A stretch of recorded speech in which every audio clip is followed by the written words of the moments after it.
ओम शांति। आज 2 नवंबर 2022।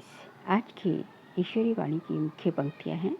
मीठे बच्चे, अब श्रीमत पर मन और बुद्धि को भटकाना बंद करो।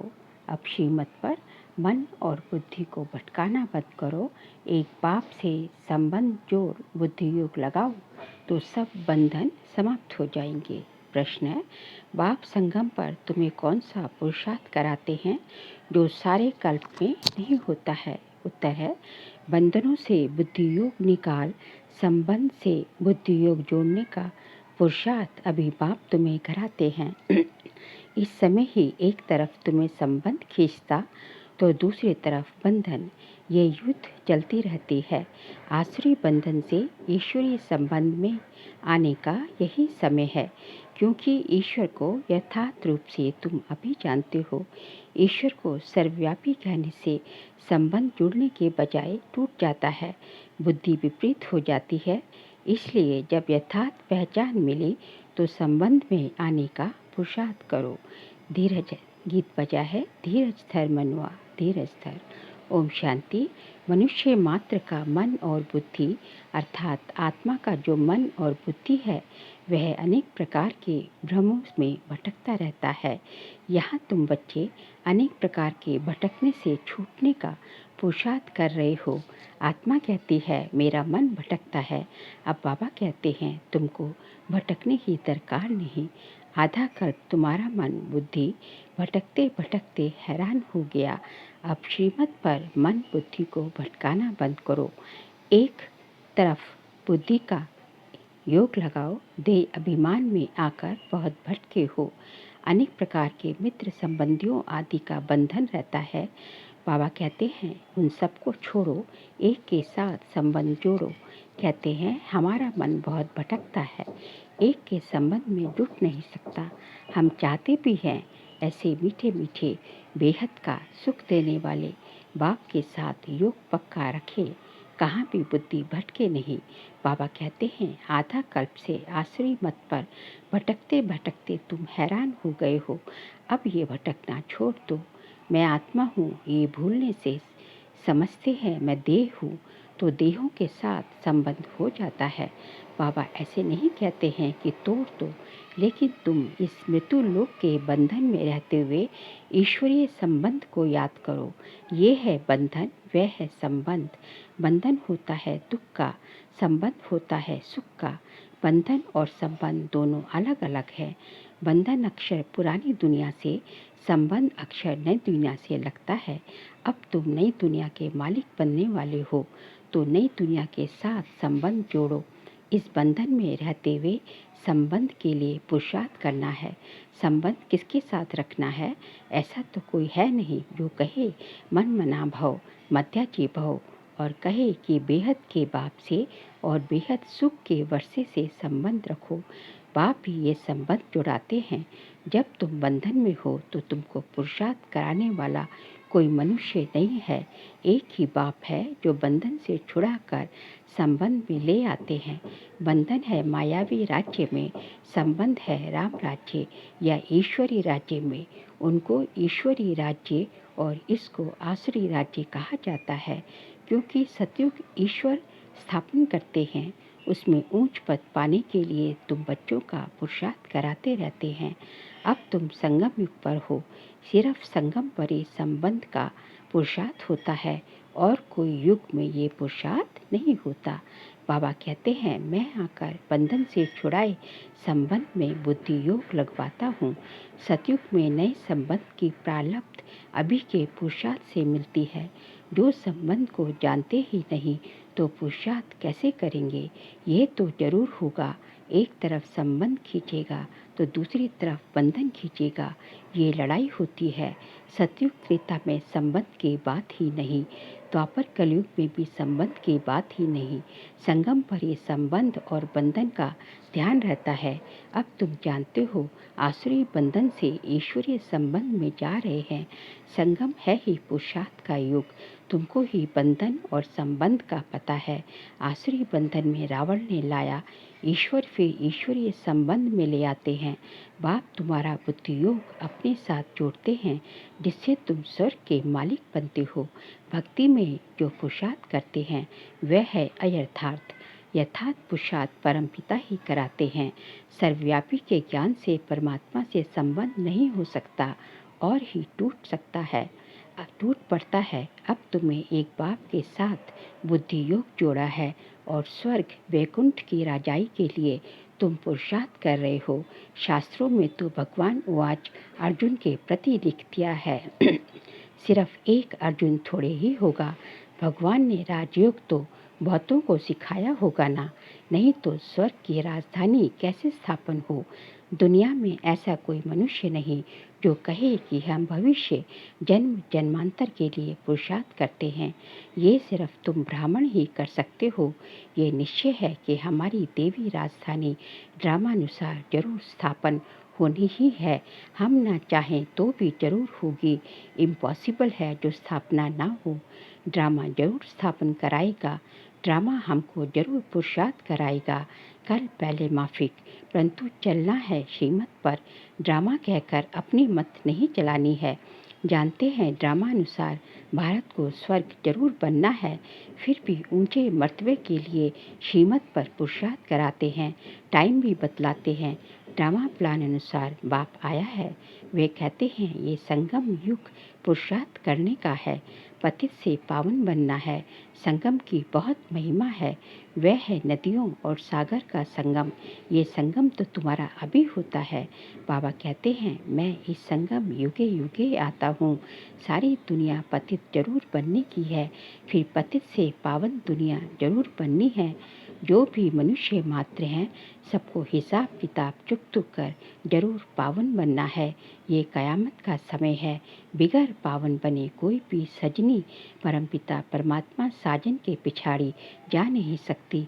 तुमने देखा है चिड़ियाँ जब उड़ती हैं तो उनका एक लीडर होता है, उसके पिछाड़ी ही सारा झुंड उड़ता है। ये भी ऐसे है। साजन आया है गुलगुल बनाने, तुम सभी पावन बन जाएंगे। फिर जब मैं जाऊंगा तो तुम सभी आत्माएं सजनियाँ ढेर के ढेर मेरे पिछाड़ी भागेंगी। तुम सजनियाँ भी जानती हो कि हम ये शरीर छोड़कर जाएंगे साजन के पिछाड़ी। भगवान है एक, भक्तियाँ हैं अनेक। कोई किसको मानते तो कोई किसको मानते। कोई कहते हैं संसार बना ही नहीं, जिसने जो कहा सो मान लिया। अपनी मत या मनुष्य मत को तो भ्रम कहा जाता है। बाबा आकर सभी भ्रमों से छुड़ा देते हैं। ये है ही दुखधाम। अब सुखधाम जाने के लिए श्रीमत मिल रही है, निराकार बाप की मत मिल रही है। साकार मनुष्य से कभी श्रीमत नहीं मिल सकती। रावण राज्य में आश्रय संप्रदाय को सिवाय परमपिता परमात्मा के श्रीमत कोई दे नहीं सकते, जिससे वह श्रेष्ठ बने। दिन प्रतिदिन मनुष्य और ही भ्रष्ट होते जाते हैं। उन सबकी उतरती कला है, तुम्हारी अब चढ़ती कला है। तुम ब्राह्मण से देवता बनते हो, फिर उतरती कला शुरू होती है। देवता से क्षत्रिय वैश्य शूद्र बनेंगे। अब चढ़ती कला है। चढ़ती कला तेरे भाने सर्व का भला। सब मुक्ति धाम में चले जाएंगे और तुम जीवन मुक्ति में चले जाएंगे। भारत कभी खाली नहीं होता। स्वर्ग जब होता है तब और खंड नहीं रहता। इस्लामी बौद्धि आदि तो बाद में आते हैं। उनके पहले चंद्रवंशी राम राज्य था। उनके पहले सूर्यवंशी लक्ष्मी नारायण का राज्य था। क्राइस्ट नहीं था तो बौद्धि थे, बौद्धि नहीं थे तो इस्लामी थे, इस्लामी नहीं थे तो राम राज्य था। उनके पहले सूर्यवंशी थे, अब सूर्यवंशी चंद्रवंशी दोनों घराने नहीं हैं। बाबा आकर 3 धर्म स्थापन करते हैं। तुम ब्रह्मा मुख वंशावली सच्चे ब्राह्मण देवता बनने के लिए पुरुषार्थ कर रहे हो। शूद्र पुरुषार्थ नहीं करते। ब्राह्मणों को ही ब्रह्मा द्वारा श्रीमत मिलती है, जिससे तुम श्रेष्ठ देवता बनते हो। बाकी समय थोड़ा है। विनाश आया कि आया। हालतें बिगड़ती जाती हैं। बिगड़ने में टाइम नहीं लगता। अगर एक ने बम चलाया तो दूसरे भी चलाने लग पड़ेंगे। तुम सूक्ष्म वतन, मूल वतन, वैकुंठ देखकर आते हो। साक्षात्कार होता है, कृष्णपुरी का भी साक्षात्कार होता है, बाकी वहाँ जा नहीं सकते हैं। जाने का समय तो तब होगा जब शिव बाबा साथ में ले जाएंगे, बाकी साक्षात्कार होता है। अब तुम्हारा मुझ ईश्वर के साथ संबंध जुटा है। तुम्हारी रावण राज्य तरफ पीठ है, मुख है राम राज्य तरफ। अभी तुम ब्राह्मण वर्ण में हो, वर्ण अविनाशी है। प्रजापिता ब्रह्मा के बच्चे ब्राह्मण जरूर चाहिए। तुम ब्राह्मणों को वर्षा दाते से मिलता है। स्वर्ग की स्थापना करने वाला, राजयोग सिखलाने वाला शिव बाबा है। यह ईश्वरीय वर्षा आधा कल्प चलता है, फिर मिलता है आसुरी वर्षा। चढ़ती कला 21 जन्मों के बाद पूरी होगी, फिर आसुरी राज्य शुरू होगा। असुर ये रावण है। परमपिता परमात्मा को कहा जाता है बिंदी मिसल। दुनिया ये नहीं जानती कि शिव का रूप क्या है। वह समझते हैं इतना बड़ा लिंग है।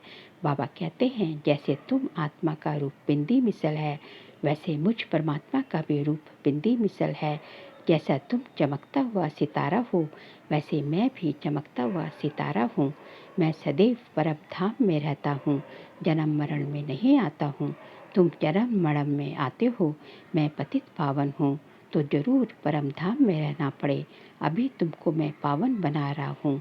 बड़ी भारी भीति है। 21 जन्मों के लिए तुम विश्व के मालिक बनते हो। पुरानी दुनिया को सिर्फ बुद्धि योग से भूलना होता है। कहते भी हैं ये बच्चा या ये धन ईश्वर ने दिया है। अब बाबा कहते हैं ये सब तो अब खत्म हो जाना है, ये तो कुछ नहीं है, इससे ममत्व तोड़ दो। भगवान तुमसे लेकर क्या करेंगे, सिर्फ तुम ममत्व निकाल दो। ये तो बहुत थोड़ा है, हम तो रिटर्न में तुमको स्वर्ग का वर्षा देते हैं। जैसे बाप नया मकान बनाते हैं तो पुराने से ममत्व निकाल नए से जुट जाता है। तुम बच्चे जानते हो ये पुरानी दुनिया भस्म होनी ही है। अभी हमको नई दुनिया में जाना है, इसलिए ममत्व मिटाई नए में जोड़ना है। कलयुग के बाद सतयुग आना है। जैसे रात के बाद दिन और दिन के बाद रात आती है, ये फिर बेहद के दिन और रात की बात है। आधा कल्प है ज्ञान की प्रारब्ध, आधा कल्प है भक्ति। जब तमो प्रधान जर्जरीभूत हो जाते हैं तब मैं आता हूँ। अभी तो भक्ति भी व्यभिचारी है। मुझे कण कण में ठिक्कर बित्तर में कह देते हैं। पत्थर को पूजा के लिए रखते हैं, पत्थर को ही शिव कहते हैं। पूजा के लिए पत्थर की प्रतिमाएं बनाई हैं। ये भक्ति मार्ग की सामग्री बहुत है। जन्म जन्मांतर यज्ञ तप तीर्थ आदि करते शास्त्र पढ़ते आए हैं।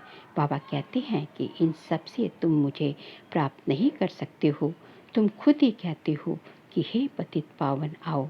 पतित आत्माएं तो जा नहीं सकती। समझाते तो बहुत अच्छी तरह से हैं। गीत भी है कि अब थोड़ा धीरज धरो, श्रीमत पर चलते चलो तो तुम्हारे सब दुख दूर हो जाएंगे। 21 जन्मों के लिए तुम फिर विश्व के मालिक बन जाएंगे। एक ही पारलौकिक बाप स्वर्ग का वर्षा देते हैं, वहाँ दुख की कोई बात नहीं। तुम 5000 वर्ष बाद बाप से वर्षा लेने आए हो। जो आकर थोड़ा बहुत सुनते हैं वह भी स्वर्ग में आएंगे, परंतु ऊंच पद नहीं पा सकेंगे। जितना योग में रहेंगे उतना पवित्र होते जाएंगे और ऊंच पद पाएंगे। शिव बाबा की याद में रहना है और सृष्टि चक्र को फिराना है, दूसरों को भी समझाना है। इससे बहुत ऊंच पद मिलेगा। बाबा कहते हैं अजामिल जैसे पापियों का भी उद्धार हो जाता है। अच्छा मीठे मीठे सीख लेते बच्चों प्रति माता पिता बाप दादा का याद प्यार और गुड मॉर्निंग। रूहानी बाप की रूहानी बच्चों को नमस्ते। हम रूहानी बच्चों की रूहानी बाप दादा को नमस्ते नमस्ते नमस्ते। सार के लिए पॉइंट्स है, मृत्यु लोक के बंधनों में रहते सुख के संबंध को याद करना है। अपने को आत्मा समझ मन बुद्धि को भटकाने से छुड़ाना है। पुरानी दुनिया खत्म होनी है, इसलिए इससे ममत्व मिटा देना है। सब भ्रमों से बुद्धि योग निकालने के लिए श्रीमत पर चलना है। आज का बाबा का वरदान है, किसी भी बात को फुल स्टॉप की बिंदी लगाकर समाप्त करने वाले सहज योगी भव। किसी भी बात को फुल स्टॉप की बिंदी लगाकर समाप्त करने वाले सहज योगी भव। सभी पॉइंट्स का सार है पॉइंट बनना। पॉइंट रूप में स्थित रहो तो क्वेश्चन मार्क की क्यू समाप्त हो जाएगी। जब किसी भी बात में क्वेश्चन आए तो बिंदी अर्थात फुल स्टॉप लगा दो। फुल स्टॉप लगाने का सहज स्लोगन है, जो हुआ, जो हो रहा है, जो होगा वह अच्छा होगा, क्योंकि संगम युग है ही अच्छे से अच्छा युग। अच्छा रहने से, अच्छा कहने से अच्छा हो ही जाता है। इससे सहज योगी जीवन का अनुभव करते रहेंगे। आज का स्लोगन है, स्नेह ही सहज याद का साधन है। स्नेह में समा जाना अर्थात सहज योगी बनना। स्नेह ही सहज याद का साधन है। स्नेह में समा जाना अर्थात सहज योगी बनना। बाबा कहते हैं कि परमात्म स्नेह ही सहज याद का साधन है। यदि आप परमात्म स्नेह में हमेशा जो है समाये हुए रहेंगे तो आप बाबा की याद में हमेशा ही हैं। इसलिए स्नेह में रहो, स्नेह में, बाबा के स्नेह में समाये हुए रहो तो आप स्वतः ही सहज योगी बनते जाएंगे। अच्छा, ओम शांति।